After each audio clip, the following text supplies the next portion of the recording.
This is a bloody mess, and I'll be so glad when I can get things back into my sewing room. One advantage, I was able to declutter.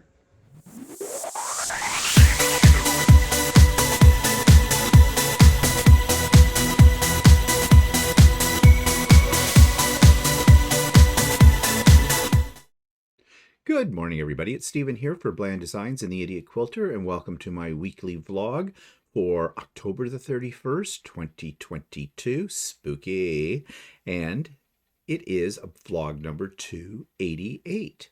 So let's get right into things. Clear my throat, have some coffee, and let's talk about what I've been working on. So let me find the picture right here for you.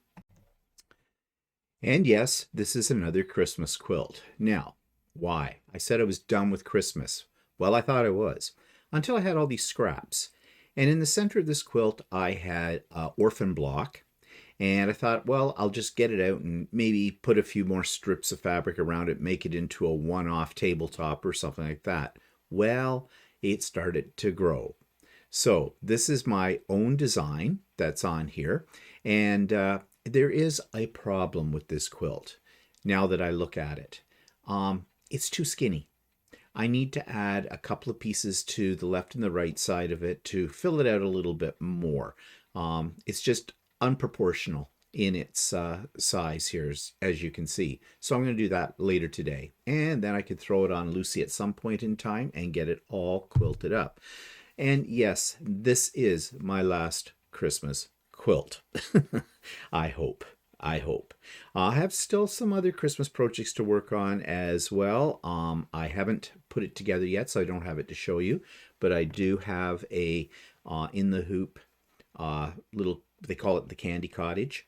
It's a gingerbread house kind of a thing, all done in fabric. I've made them before. This was a new addition this year to the set. So I have been debating whether or not I'll give it away as a gift, but I don't know if I will or not. We'll see. We'll see about that. It may be just another Christmas decoration for me. Heaven only knows I don't need any more of those either.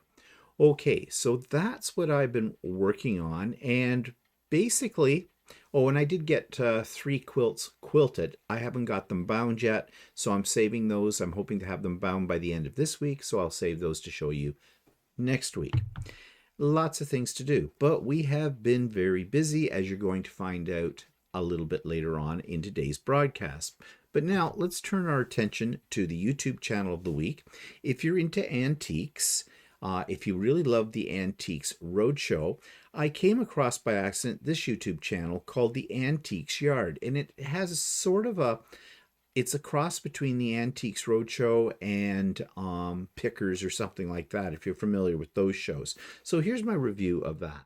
This week's YouTube channel of the week is called the Antiques Yard, and this has been up for a while, but it only has 3 videos. So those of you that are actual fans of something like the Antiques Roadshow might really like this one.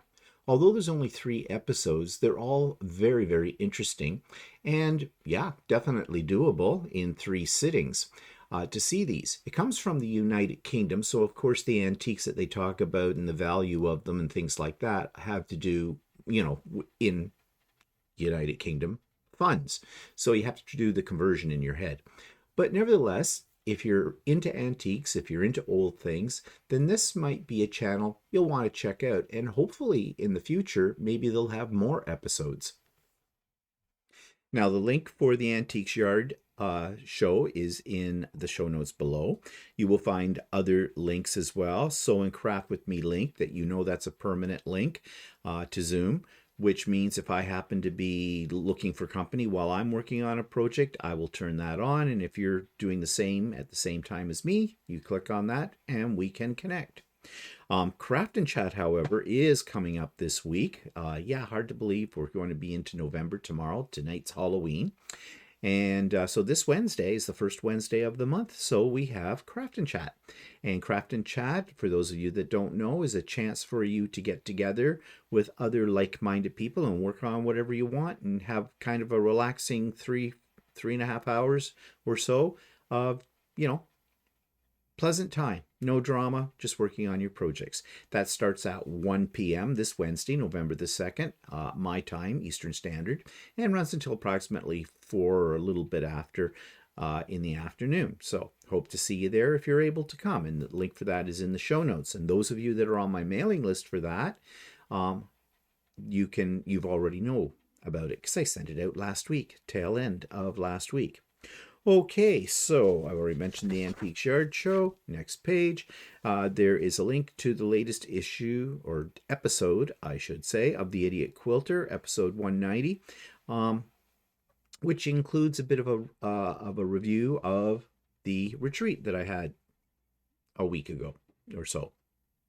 Okay, so that takes me now to looking out my window. And let me switch that over. So there you go. That's the kind of day we're having right now. Now you're going to go, ooh, spooky, great for Halloween. No, that's an accident. Because we had reconstruction done on the front of the house, I can't put my cameras up in my front windows anymore. And I'll explain that. It'll make more sense when I show you some pictures in a moment. But essentially now I'm going through my ring. And the ring, of course, has a night setting and a day setting, and it adjusts itself accordingly. So it is still a little bit on the dark side. You can see in the distance that the sky is starting to lighten up, because when I took this picture, it was, about 7:30 this morning. The days are growing shorter, but this is what things are looking like out there. Now, at first, it might look like we've had a little snow. No, that's grass and leaves. Notice our tree, though, is pretty much bare. So time to do the final rake up, I guess, of the yard. I have a philosophy about leaves. God created the leaves. God let the leaves fall on the ground. God will look after it. Everybody gets so panicky about raking up their bloody leaves. They're a natural element. They'll decompose. I don't know, but then there's other arguments for that. I say that to Walter every year because I don't rake leaves. Walter rakes leaves. I raked leaves when I was a kid. I hated it then and I hate it now. But I love having the trees. I do love trees. But nevertheless, yeah. I figure God will look after it. So let God look after it.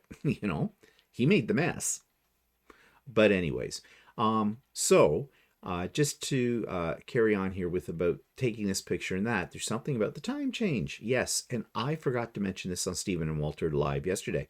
But for us, where I live, Eastern Standard Time, next Sunday morning, very early, 2 o'clock in the morning, apparently, though why it's at 2 o'clock in the morning, I don't know. That's arbitrary. We set our clocks back an hour. So when we go to bed next Saturday night, which will be November now let me figure this out, 3rd, 4th, 5th? Yeah, November the 5th.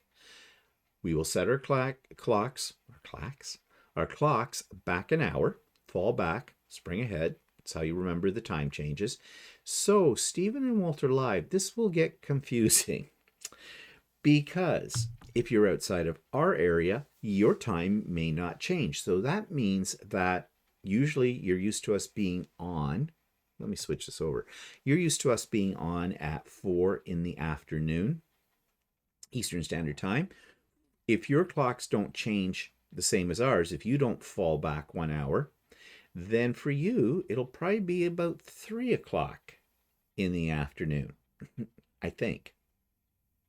Or will it be 5 o'clock? No, I think it'll be 3 o'clock.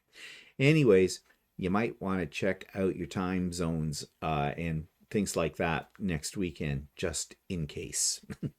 That is if you care. You may not care, and that's up to you. Anyways, yeah, I ramble, as usual. So, speaking of rambling, let's go on to what's pissing me off this week. Okay, I'm going to back up here for just a second. We had the new doors and windows on the front of our house all installed in this past week. It wasn't really as much hell as I thought it was going to be. The installers were excellent, absolutely excellent. Didn't leave that much of a mess either. They cleaned up very well. too. And the new doors and the windows are worth it. They look so great. Except there's been some uh, new things that we've had to tackle because of that. But we also ordered, and I'll come to those new things we had to tackle in a bit. But one problem reared its ugly head. Just when we thought the whole job was going to be finished, the installers discovered that the storm doors that we ordered as well were not the right size. They were out by an inch or something like that.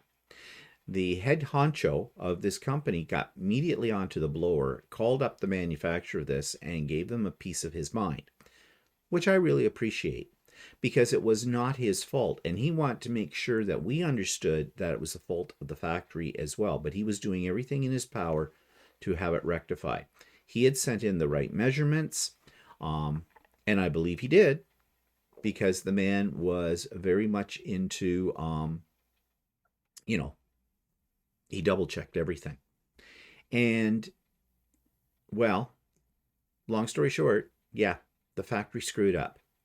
So they supposedly are correcting the situation. Now, we were told that the new doors, the storm doors, would probably be here for Friday for installation. They were coming on Friday to install them. That's what they told us. They even gave us a time. They'd be here at 2 o'clock.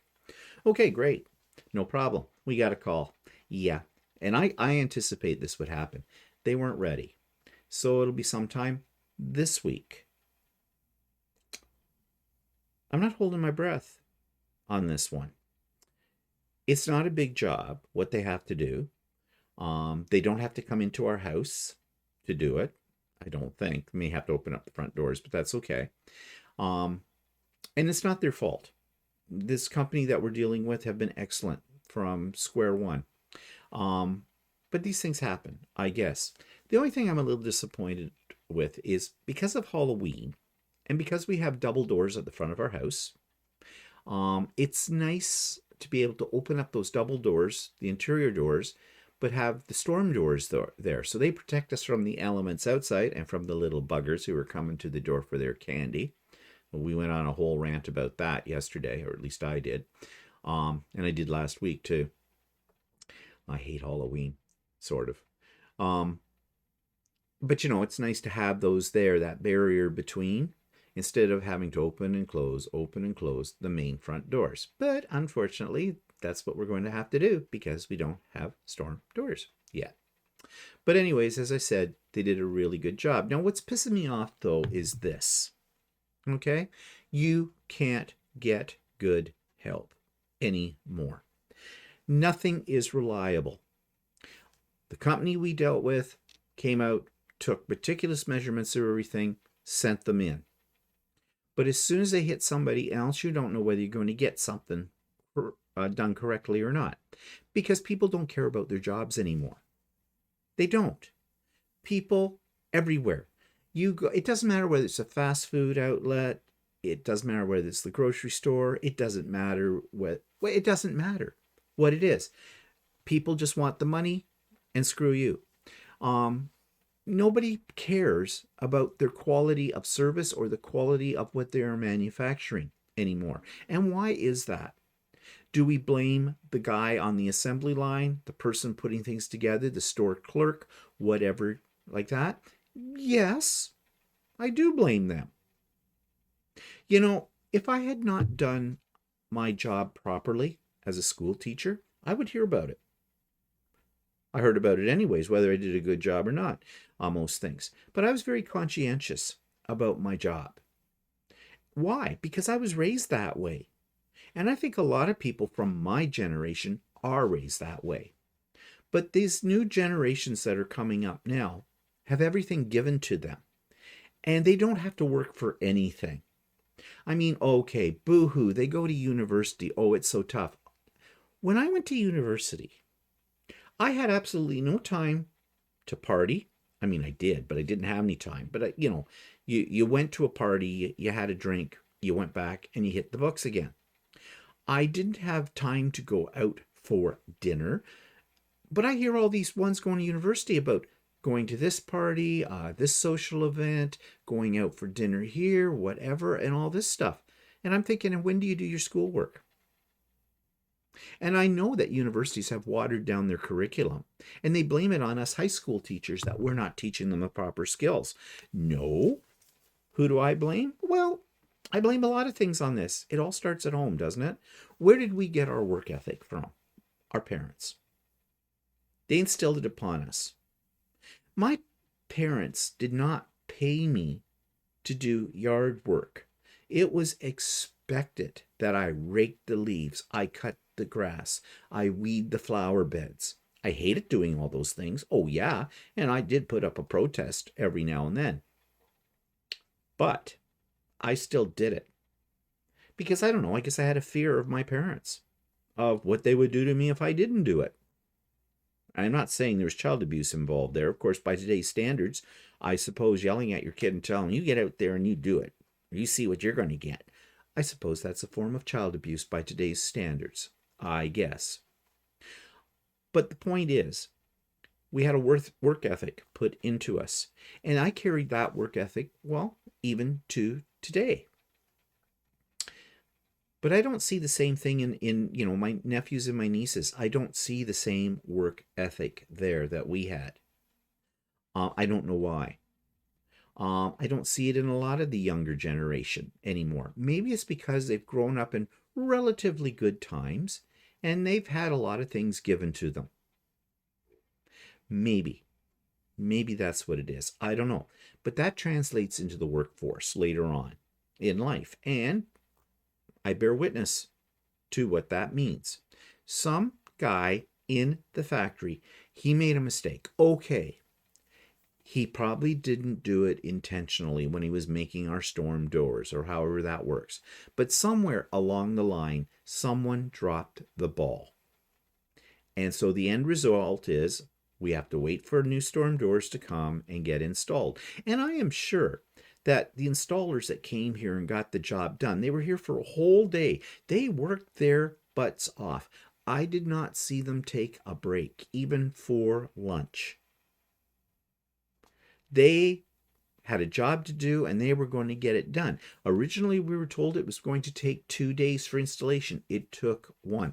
And I think at the end of the day, when they were coming close to the end of that job and they went to put those storm doors up, there was language. I'm sure there were. They were very frustrated. They were tired.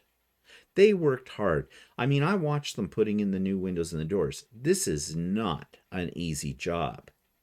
And anybody who tells you, hey, you can do it yourself, they're either a professional installer or they're crazy. It's worth the money to pay to have somebody else do it that knows what they're doing. But I'm sure they were so pissed off. And that's because somebody dropped the ball in the factory and caused a ripple effect. It caused grief for the installers. It caused grief for the owner of the company we were dealing with. It caused grief for us, the consumer. So this is what happens when somebody doesn't do their best job. Yes, mistakes can be made and are made. Nobody is perfect. But think about it, right? If you try your best, then nobody can fault you for doing your best, for trying your best. But if you're just a lazy bugger who has no work ethic, and a lot of these companies don't treat their employees very well either, so there's no company loyalty anymore. When people could lose their job at a snap of a finger for no apparent reason, when they're being paid starvation wages, maybe that oversees a work ethic or any work ethic they may have had, because they're going like, shit on this. Who cares? You paying me peanuts, you treat me like dirt. So I get that too. So I guess the whole thing is, it's a vicious circle, isn't it? If you treat your employees well, you'll probably get more out of them. If you hire employees that have a strong work ethic, things will work better as well. Conscientious people, they're your best employee, I think, with all of that. And down the road, it'll cause people less grief. So I wait to see, when will the storm doors come It's out of my hands right now. So I guess whatever will be, will be. Okay, so let's talk about new things that I have bought. Well, at first I was going to say I didn't buy anything new, but yes, I did. I bought two new lights. When we were redoing this room, well, part of the room, again, I'm coming to that. It's a long road to it, isn't it? I wanted more light in this room. It is my sewing room. And can you have too much light in a sewing room? No. What's the number one thing that most sewers and quilters complain about? Not enough light to see what they're doing. So we went to Home Depot. It was a great opportunity because I had to move a lot of stuff out of the back part of this room where my pressing station is, and where I have another area where my secondary sewing machine is. And those two corners are dark. And I had like makeshift desk lamps hooked up and the whole bit, but still not enough. So we went to Home Depot and we found something that we thought would work better. So I'm just going to find a picture of what it is we bought, if my mouse will cooperate with me. And let's go. Okay, I don't know where it is. Okay, I'm finding it. There we go. Here we are. Okay, I bought this. This is a ceiling light. I wonder if I can blow it up. I can't. Let's see, get a better picture. That's what it looks like. Go back. That is what it looks like. It's only about 3 feet long. It's 2 tubes. It is not fluorescent. It is LED. And when I looked at this in the store, I thought, will this be bright enough? And the thing weighs next to nothing. You can balance it on one finger. That's the beauty, I guess, of LED lights these days. And it came with a cord. You could just plug it in. So I took a chance. I bought it. I love it so much. I bought a second one that sits over top of my cutting table. And now I have lots of light there. Before I had more makeshift clip-on lights kind of thing off the shelves that hold my fabric. And when I was trying to take a picture of something, it was casting shadows and all this kind of thing. No more shadows. So, and the price was reasonable. In fact, it was less than this. They're showing this online as $44.86. I bought it. This is in Canadian. I bought them for $39.98. So about $5 less at the actual store. So I love them. They were not hard to install. Well, of course not. Walter installed them for me, so it was easy for me. But no, they actually were very easy to install. There, if you look at the top up here, you can just see it peeking over the top. It's not on right now. And okay, being the technical geek that I am, kind of a thing, all I have to do is tell Siri to turn them on and they turn on. Yeah, there's an app for that. Didn't come with these lights. I have little plug-in things that you can use for that. But anyways, they give an awful lot of light off. They're really good. So this room, when all the lights are on, is dazzling. And that's the newest thing I've bought this week. Okay, so going to the 3D corner. Okay, I found the picture. I made this. Yeah, do I need another Halloween decoration? No, I don't. But I saw this on a YouTube video, the channel that I watch, showing you what the latest and most seasonal prints are. And I saw this pumpkin, and you could make it so that you could hold candy in it. So I did make it. It looks pretty good, except for the fact that it is very thin. If I was to reprint it, and I'm not going to bother, I need to make the walls of this a little bit thicker, because right now they're like paper thin. And in fact, the bottom of it kind of dropped out. So I just set it on the counter or a table, and I think I'll just throw it out at the end of, well, tomorrow all this stuff comes down because it's no longer Halloween. But we'll see. But anyways, I did make that.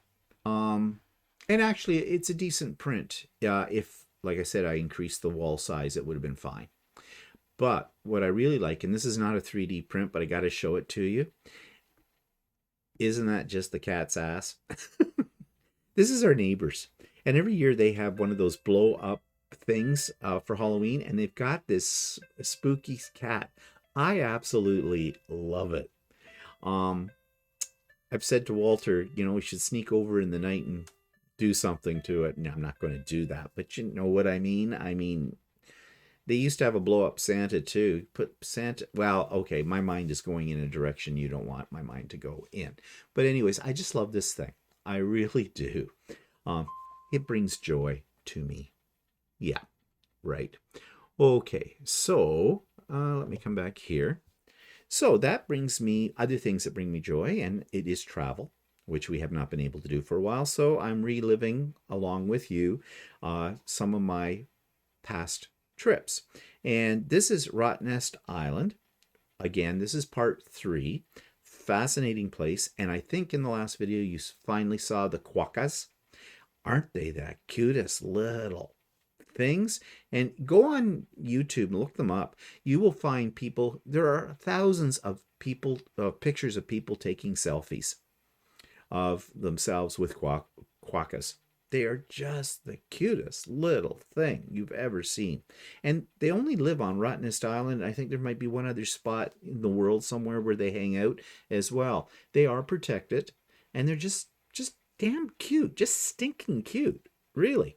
So anyways, here is the part 3 of Rottnest Island. Commute daily. We like to get as many companies like to get as many people off the island as possible because we don't do too much servicing. We don't do bus runs around the island at night.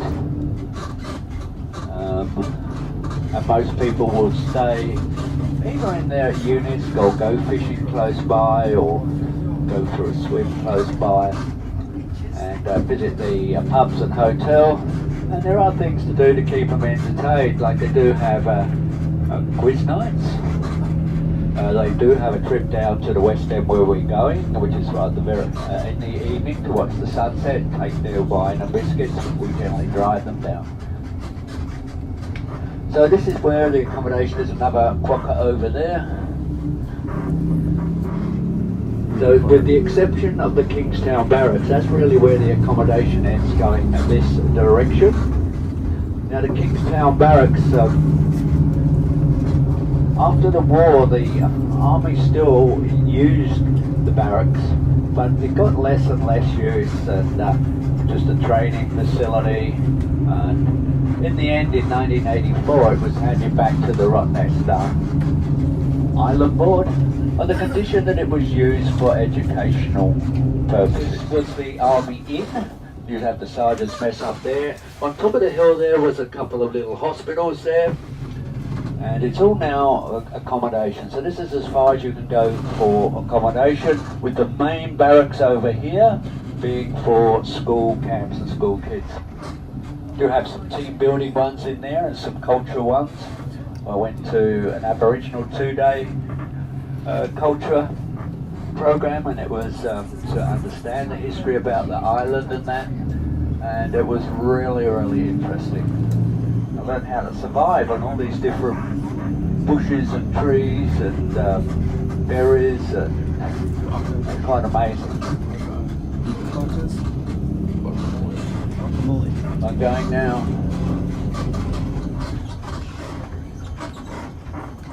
We're going. Very good. Thanks.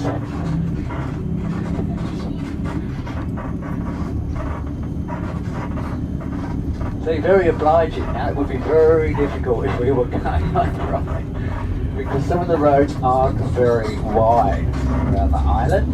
The buses and that is all one way. Cyclists have the right of way. We have 3 speed zones. 8 in the main centre, 20 up to here, and when we cross the railway crossing we go into a 40k zone, but it's not always possible to do 40. We come across many cyclists who are totally inexperienced. Others we might come to a hill and we've got to guess who's going to be on the other side, and you sometimes find that they're riding down both sides because they're not too sure what side of the road to ride on, and that's when I have to shout for you to breathe in so we can go down the middle. Now just over to the right is one of our 3 freshwater lakes, or swamps in this case. It's called Bickley Swamp. The other 12 lakes are on the island are all salt water. Now that was completely dry until about the 14th of January when we had 144 millimetres of rain come to the island. Most unusual because the average for January is only 5, the whole of January. So we had 144 that day. So lots of ducks came and to the waters there. Now this sign here is very important. It warns people that you won't get any drinking water after this. In fact, that drinking water fountain is now out of order. They've put a new one in just a little bit further back. You won't find another fountain or water supply until you get right the way around the other side of the island. Last week I had a gentleman from England get on the bus and he said with his map and he says, could you direct me to a nice bay where I can swim, and also one that's got you can recommend a cafe at one of them. I had to tell him, well, I'm very sorry, there isn't any cafes around the island until you actually get to Geordie Bay, which is stop number 19. Objects. They are in fact male seals. It's a male seal island. I call it the men's shed because the guys generally just lie on the beach there, might go for a swim with their mates, and there's plenty of food to eat. Fish, particularly squid they like. So the females do come to mate. Sadly, they don't stay, or probably quite sensibly they don't stay. They have their pups elsewhere. So that's called Guy Island. There's a couple of wrecks to the right of that island, but there's also one just down in the very front here by this bus stop. This is called Henrietta Rocks, and just if you see down there's a bit of a wreck, and that's called from a barge called the Shark, which went aground in 1934. Now in that clear bit of water, a couple of girls come running up to the bus and they were so excited. Oh, guess what? So I said, what? And they said, whilst we were there swimming amongst the rocks, two dolphins came and swam with us. So they were extremely excited. Now you're very safe to swim in there. You can see some of the outlining reef. And the water is about 3 degrees warmer than that is on the mainland because we have a hot current come past the island. Now you can see in the distance boats moored in the clear water. That's Parker Point. That's where we will make one of our first stops. Now whilst I got a little bit of time before we get to there, I'm going to tell you about the quokka because everybody likes to know about the quokka. Quokka is the only place in the world that you will find them on Rottnest Island. There is a small colony in the southwest, but they have different genes. And sadly, there was a colony about 500, but 2 years ago we had a big fire down south, and only 39 have so far been found to have survived. They're all been tagged. Another small island off of Albany, another colony of about 500, but they have different genes to the one on the island. Now they live 7 to 10 years. They are nocturnal. The female becomes fertile by the time she reaches 18 months to 2 years. And wait for this one, ladies, the gestation period is only 27 days. So when come back in the next world, could come back as a quokka. Now the little one is born, it's only 2 centimetres long. It lives in its mother's pocket and feeds off her milk for the next 6 months. Pops its head out and does start to make appearances after that 6 months. Mating period is February, March. Now they only eat the leaves of the Rottnest pine, of the Rottnest tea tree, some of the green vegetation and plant roots. Human food makes them very, very sick and is in fact fatal to them. So so there's no feeding the quokkas on the island. They're very protected because obviously it's the only place where you will find them in the wild. Fortunately there's no disease as such, except when you see them have eaten some human food, you'll see them start losing their fur. A bit of that you might see in the main settlement when people might have dropped something or things like that.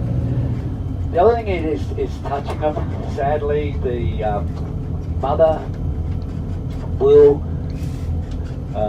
orphan the little ones because it doesn't recognise her scent and that. So there is a policy of no touching, but they are very inquisitive, they're very friendly, they come up to people, and they've been voted the most happiest animal in the world. And of course, they're very obliging, but to have selfies taken, I think most of them want to become film stars in their life.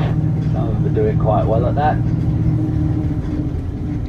So this is an area here, we do a lot of replanting and revegetation work. That area there is about 6.5 years old.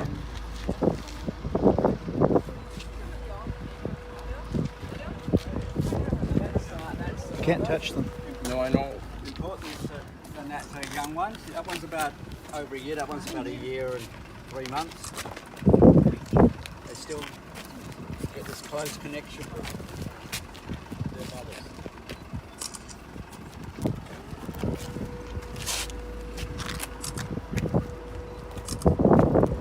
They're very friendly, very inquisitive.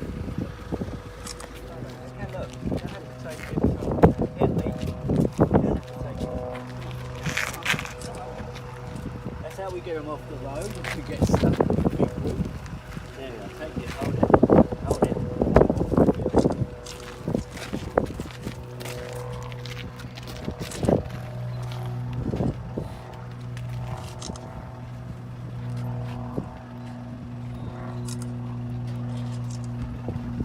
So they're pretty easy for them to reach these because they just branch out, giving it new and young and fresh. They don't really need much water because they get it off the pig's ear. The plant called the pig's ear. Sorry. 3 meters deep. Okay, so that brings me to a little bit more of a detailed narrative about the doors and the windows. So as I said, they came on Tuesday, ripped everything out, got right down to work when they got here, and let the mess begin. Now, the final product was worth it. It really was. However, it presented some new problems for us. Okay, one, I had to clean out my area of my sewing room where I press things in my secondary sewing machine, sits there. I have things all over the walls and stuff like that. I had to take everything down. Well, in the process of taking some of those things down, as you're going to see, it pulled up some of the drywall. Yeah, I was using command hooks. They're supposed to come off your wall cleanly. No, they don't. They don't, as you're going to see in this little video clip that I made for you. They just ripped the crap right out of the wall. So guess what? We had to repatch the wall up and repaint that wall. Now, repainting it needed it to start with. It just freshened up the area and everything. Walter worked his ass off doing that because it was Walter who did that. I am useless at this kind of stuff. It's not a hard job, but I screw it up every time, and Walter knows that. So Walter did all of that, and it looks really good now. Now, I'm not hanging anything on the walls with command hooks or anything else now that they're all been freshened up as well. Also, I mentioned earlier that with looking out my front window, I usually do that from my security cameras that I have hooked up on the old windows upstairs because they had a wider sill. Can't do that anymore. There is no ledge there to do that with. Also, we can't put up curtains on the windows, on the upstairs windows. Like we had these custom made cellular blinds. Well, custom made. We went to Blinds or Us or whatever they're called, Blinds to Go, something like that. And, we ordered them. But they were nice blinds. They were pricey as well. Yeah, they won't fit in there. Well, they'll kind of fit, but you can't hook them up because, again, that little ledge that was on the old windows, you could put the brackets into that. Now it's all composite vinyl, and there's no ledge to screw them in. So right now we're thinking we're going to go back to what we used to have in those windows. We'll get new material, but we'll get some heavy sheer fabric. Walter will make a couple of rod pocket curtains for it. We still have the expansion bars. I don't know if you call them expansion bars, but they have a spring in them, so they'll fit in various lengths or widths of windows, and you don't have to. It's pressure. from the spring that holds them there. So we still have those from the old windows, and they'll work in these windows. So that's what we're going to put up. In one way, I kind of like the open airiness and the light that comes through with not having any window dressings on them. But at night time, well, people can see right in. So we don't want that, do we? Not that they're going to see anything exciting, believe me, but you really don't want that. You want some privacy, right? So anyways, that we have to do. Everything is a spin-off. And then we got looking at our floor in our front foyer. And when I say foyer, for the Americans, I mean foyer. But in Canada, we say foyer. Because we're just like that, aren't we? So French. Anyways, we have talked about this for many, many years. That replacing that floor there, because we need to replace it and all our bathroom floors because they're all the same kind of whatever that is, linoleum or something. It's the original floor from 27 years ago, and it's in bad shape. It's in really bad shape. You don't really notice it when you come into the house because we have a carpet over top of it, but there are marks on it. It's starting to discolor. It has discolored, and the whole bit. So I think that'll be our next major project. But that leads into, we need new toilets as well. So, and we need to repaint bathrooms. And we need to reface the cabinet doors. And yeah, you know what I mean. One thing leads to another. So, don't know when any of that stuff's going to get done. I have a feeling we won't probably even attempt it until the spring for a couple of reasons. Nicer weather for doing that kind of job, and two, we gotta save up some money again because we blew the wad on these windows and doors. So anyways, I did do a little video. If you're not interested, you may want to fast forward. It runs about 10 minutes, and I'm going to insert it in here. Okay, this is the before picture. This is what the door and the windows on the front of the house look like. The sun's in the wrong position right now. It may be glaring, but this is what's being replaced, and this is the outside. So we have all the curtains and the blinds are off them, and everything's ready to go. So tomorrow we see what happens. Okay, so we had to do some prep work to get things ready for the installers of the doors and windows. And these two windows are being replaced down here, and this is my sewing room. So I had to take out my pressing station, I had to take out my secondary station with my travel phone, and I had to take off all the shelves I had stuck up there for the 3D things, and you can see what that did to the walls. Yeah, I use command hooks. It's supposed to be easy to come off, won't stick onto anything. Don't believe it. They stick bad. So after they put the new windows in, we've got to do a patch job and repainting of these walls down here. So yeah, one thing leads to another. Okay, so these are the upstairs windows that are going to be replaced, and you can see Walter's got the blinds off, we took everything off the mantle, paintings on the wall, and yeah. Oh, it's going to be a mess for sure. Now, we've cleaned down this hallway too because those doors have to be replaced. So we got to move that deacon's bench, and we got to take this old crappy curtain off because that window's being replaced too. I hope this looks a lot better when it's done. This is a bloody mess, and I'll be so glad when I can get things back into my sewing room. One advantage, I was able to declutter. So here's what this is looking like right now. Walter's been filling in the pieces that got torn off the drywall in here when I took down those shelves that I had, and it hasn't been painted yet. He's just been drywalling this. So it's going to get a fresh coat of paint as well. And then I can start putting these corners back together. Now this side is where I put my iron and things like that, and I've been decluttering. I had a lot of stuff like rulers and things that I hardly ever use piled up behind the table that goes here. And so I'm hoping now that it'll give me more space.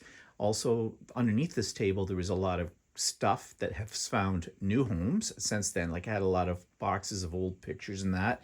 A lot of that was carried over from my days of scrapbooking and doing genealogy. So I have found new home for those to open up the space that'll happen underneath that table there to hold, you know, my stabilizers and my distilled water and that for the ironing board or for the iron. And also in the ceiling, we will be hanging a light, a new light. And if this works out okay, I'm thinking over here, I'm going to get another one of these LED tube lights and replace those two lights that are there and see if we can hang it up over onto that area. That'll give us a little bit more light. I like lots of light in this room. Now with the new windows in, you can see right now there is a lot of light. However, there will be stained glass panels in front of these, which were there before, but I guess we're going to have to figure out how to hang those this time. I think a lot of stuff is going to have to be hung from the ceiling, which makes me a little apprehensive because this is one of those popcorn ceilings, and when you start putting things into it, a lot of that stuff keeps falling down. This corner, of course, is where I have a table that has my secondary sewing machine on it. And that's going to go back in this area as well. However, right in this little part here, I have plastic containers piled up, stacked on each other, which hold miscellaneous sewing items. And I'm thinking of getting an IKEA 9-drawer Alex unit because I just took measurements and it would fit in here fine. And that would go along with the one I have in the other part of the sewing room, and just they have a cleaner look to them. So that's where we are at this moment in time with this whole area. And well, once Walter gets his painted and whatnot, then I can start moving my stuff back in, and I'll be happy because this has been really interrupting my sewing flow. So we have a big hole in the front of our house now. Very airy. It'll be very nice until winter. Okay, so they have finished putting in our new windows. Here they are. And they look very nice. I haven't seen them on the outside yet. And here's what the new door looks like. Actually, we'll go around this way so you can get a better look. Changes the whole appearance of our front entryway. Now we need new floors in there. And apparently we're going to have to look at some new kind of window dressings because our old blinds that we had will not fit in these windows. So we have to figure that out yet. And the windows downstairs look really good too. So there's our new doors from the outside and our new windows, top and bottom. As you can see, very nice. They did a very nice job, and they cleaned up everything very nicely too. We've been told we can't stand on the door jamb for about a week. We have to step over it so that everything seals properly. You have to get the stickers off the windows. Kind of hard in this light to show you what the design looks like. A little close up here. But that's our door design. And the transom at the top is the same. And the doors, in case you're interested in the color, they are a dark blue with a black, whatever you call that, foot sill plate. So yeah, but now it's going to be a few days before I can get my sewing room back into order because, as I showed you earlier, we have stuff to put polyfilla in, and then we have to paint it. And we still have to look for window dressings as well for these because our roll blinds, as I already said, do not work there. Okay, so the sewing room is back together, or at least the pressing station and where I keep my other sewing machine. And I'm so glad it is because, you know, when everything is somewhere else and you're trying to get yourself motivated to sew, you're just not motivated, I find. But anyways, I've got it all back here. Now, I did do some decluttering. It may not look like it. I have decided that no longer will I hang rulers from command hooks on the walls because the walls have been freshly painted, and I do not want to take the plaster off them again like I did last time. So I got out, I forgot I had these two big ruler racks, and I've put most of my rulers in those. And any of the rulers that I don't use, well, they're in the surplus drawer, which is under here, under the other sewing machine. And I decluttered this area as well, and I put a few little memento pictures and things up here. You can see that Walter's stained glass windows are now rehung again. And yeah, and I have a new light, this light. And this gives me a lot of light in this corner, almost to the point where it's almost too bright. I'm glad I didn't get the one that had 3 tubes in it, or even 4. This is plenty. And I have it hooked up, all the lighting down here, with the exception of the overhead lights in the ceiling, are all operated from an app on my phone. So when I want to turn them all off at once, I can. When I want to turn them on all at the same time, I can. And when I want to put on just certain lights, I can do that too. So yeah, I'm high tech here. But anyways, it looks fresher, looks a little cleaner. You may not notice much of a difference, but I certainly do. And I don't want to have to go through putting new windows and doors on this house ever again. So as you can see, although it may not look that much different in my sewing room, it is. It's cleaner, it's brighter, and I got rid of a few things that I found while I was cleaning this up, so I decluttered as well. So there's always that benefit to doing some home reconstruction. Okay, so that takes me to what's coming up. You've already heard Craft and Chat this Wednesday, November the 2nd, starting at 1 p.m. Eastern Standard Time. Be there, be square. Or be square. And that's about it. Oh, yeah, and, well, Walter's having an exciting thing coming up tomorrow. Yeah, he's getting a colonoscopy. And so that means today he can't eat. No, and he has to take this lovely stuff that kind of cleans your system out, in preparation. So poor Walter. So I take him off to, it's being done at the hospital in our town, kind of a thing. So I have to take him over there, drop him off, and when he's all done and everything, pick him up and bring him back home, because they don't like you to be operating a motor vehicle, because they put you under for a few minutes as they go in there and do like the little probing that they do. I wonder if these people who do this are actually aliens. Anal probing. Whatever. So hopefully everything there will... Okay, this sounds bad, but I hope everything comes out okay. You know what I mean. And he's the one that requested having a colonoscopy done. Yeah, because he's a little concerned that, well, maybe this is too much information. So, yeah. Let's just say that his bathroom routine has not been routine lately. Yeah, we'll leave it at that. Okay, so I think that's it for now. Thanks for joining me, and we'll see you next time. Bye-bye.